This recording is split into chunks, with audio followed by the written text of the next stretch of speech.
Assalamualaikum at magandang araw. Alas 2 nga pala ito ng hapon at naisipan namin ng kapatid kong kumain ng milk tea, fries at burger. Nung nakarang araw kasi ay biniro namin yung brother namin na baka naman pwedeng ilibre niya kami. Di naman namin in-expect na bibigyan niya kami, kaya eto ngayon namin gagamitin yung pera.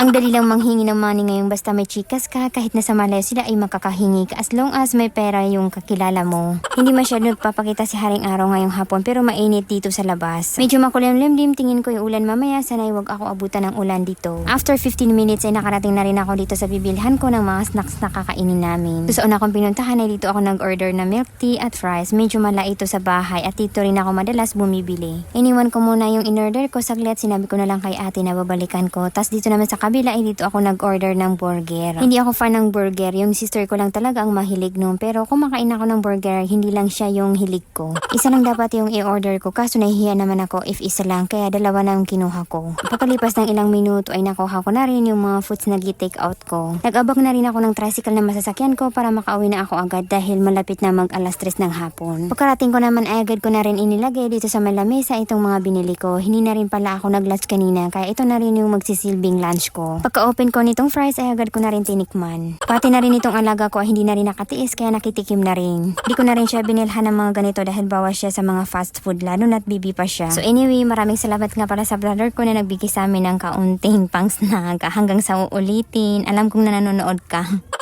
Tapos kinagabihan naman ay naisipan kong magluto nitong stir-fried green beans with garlic. As you can see, hindi ganun ka-fresh itong aking mga sitaw. Inalis ko na rin yung ibang part ng sitaw na nagyelo yung balat. Hinugasan ko muna ito para malinis yan bago ko iluto mamaya. 4 na beses ko nga pala yan hinugasan para makasigurado tayong malinis na malinis ito. Sunod naman, igikat ko na rin yung pinagpitasan na part, pati na rin yung pinakahuli nitong sitaw ay tinanggal ko na rin. Pagkatapos ay hiniwa ko itong mga sitaw ng ganyang kakahaba. Itong lulutuin natin today ay nangangailangan ng maraming garlic, kaya isang buong garlic yung gagamitin ko. Ang resepeng ito ay lagi kong nakikita sa mga Chinese vloggers na niluluto nila, kaya nakikurious ako kung ano bang lasa. Pag kasi nakikita ko silang nagluluto ng ganito ay mukhang masarap, kaya naisipan kong itry ngayon. Tapos dito naman sa mainit na mantika, ipiprito natin itong mga sitaw. Hindi naman natin ipiprito ng malala itong sitaw, basta maluto lang siya ng tama at hindi sunog ay iahon na natin sila.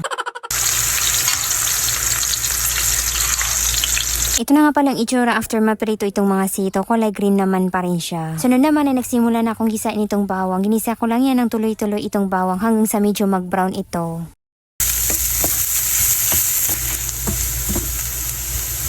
Maya-maya lang ay saka ko naman giad itong sitaw at pinaghalo-halo ko muna yan saglit. Tinimplahan ko na rin pala yan ng asin at paminta, hindi na rin ako nag-add ng pampalasa. Yung napapanood ko is hindi sila naglalagay, yung iba naman ay naglalagay sila ng ground beef. Hindi na ako maglalagay nun dahil hindi naman ako mayaman at hindi rin naman ako kumakain ng beef. Niluto ko lang pala ng around 2 minutes itong niluluto kong stir-fried green beans with garlic. Hindi na natin kailangan lutuin pa ng matagal itong sitaw dahil luto na rin naman yan kanina. Nakapag-prepare na rin ako ng kanin dahil titikman na natin itong niluto ko. Kumanta no. So ang masasabi ko lang naman ay masarap naman siya. Yun nga lang ay parang may hinahanap yung dila ko na kulang dito sa niluto ko. By the way, gitry ko nga pala siya isaw sa toyo at nagustuhan ko. For me, mas gusto ko itong sinasaw sa toyo na may kalamansi. So yun lang muna. Maraming salamat sa panonood. Follow for more.